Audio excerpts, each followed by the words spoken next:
Brownie class போகலாமா? என்னென்னா என் தங்கச்சிக்கு வந்து ரொம்ப இன்ட்ரெஸ்ட் கேக் பண்ணுறதுல. சரி ஓகே எனக்கு கிளாஸ் சேர்த்தி விடு அப்படின்னு சொல்லியிருந்தா. சரி ஓகே என் ஃப்ரெண்டு வந்து ஒரு கிளாஸ் அட்டன் பண்ணியிருந்தா. அதனால சரி ஓகே அவகிட்டே நம்ம வந்து கிளாஸ் மாதிரி இது பண்ணலாம் ப்ரௌனிக்கு மட்டும் அப்படின்னு சொல்லியிருந்தேன். சரி ஓகே எனக்கு ப்ரௌனி மட்டும் சொல்லித்தா என் தங்கச்சிக்கு அப்படி சொல்லிட்டு நான் அவளை கூட்டிகிட்டு போயிருந்தேன்.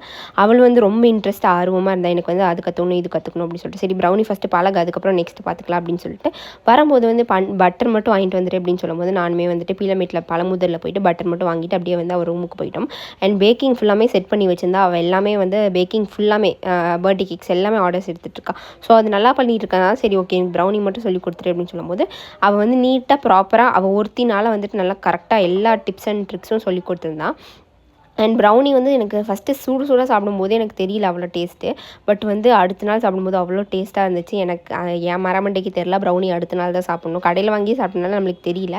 ஸோ டேஸ்ட் பண்ணி பார்த்தா அவ்வளோ சூப்பராக இருந்துச்சு. கிட்கேட் ப்ரௌனி தான் என் தங்கச்சி செஞ்சிருந்தா. இதுதான் வந்து செஞ்ச ப்ரௌனி. அண்ட்